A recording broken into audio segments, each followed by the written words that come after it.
Yeah, it wasn't a very good day for putting plywood up on the roof because of the wind. It's like 14 to 20 miles an hour.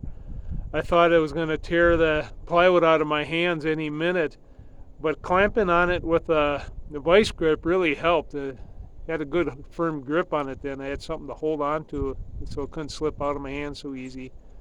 And that skid steer is pretty handy. I couldn't get it right up under the eaves, but it's just off to the side like it is now was pretty helpful. I didn't have to lift it all the way up onto the roof. But I got it all up there, and now I'm starting to put the roofing material on. I started already. I got a few rows up. I put 2 rows of that ice and water barrier first, and then I'll switch over to the synthetic underlayment tar paper after that. And I do have this row, a roof scaffold on there. I can walk on this roof, but just having it there is really beneficial. I can set stuff on it, and if I'm working and tripping over hoses or something, I start to slip, I can catch myself. Otherwise, I'd be hitting the ground. So it is really handy to have at least 1 row on there. This is a 612. I can walk right up the roof, but it sure is nice to have that 1 row of scaffold there.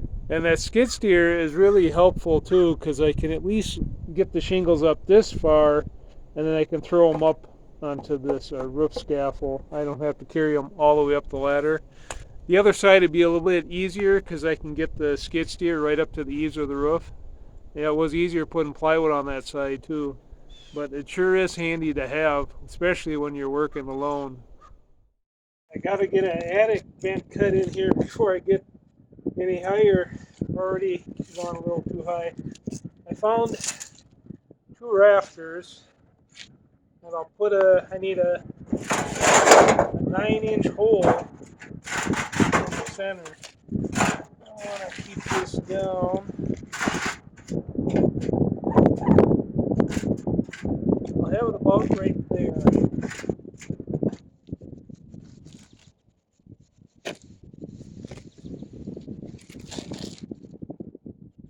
Drill in here.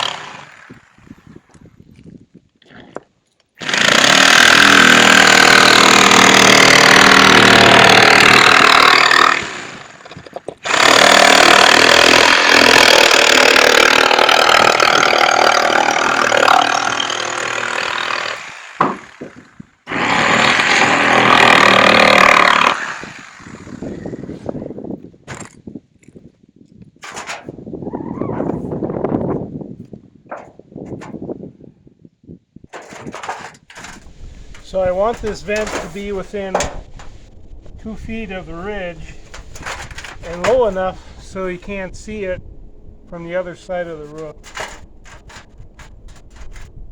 And I got it right in the center. And it looks about right there. So I'll nail it down.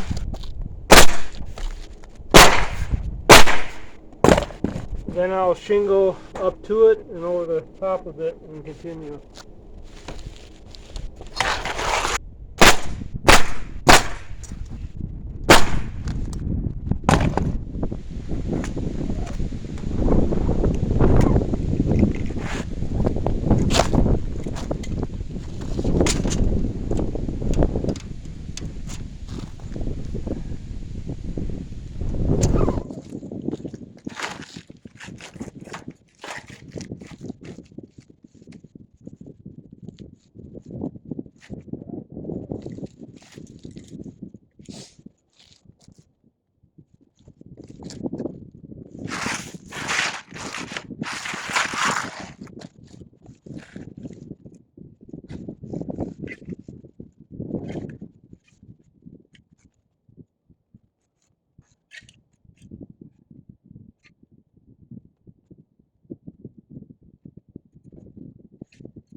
The new shingles blended pretty good with the old shingles, but I can see a little bit of difference in the color.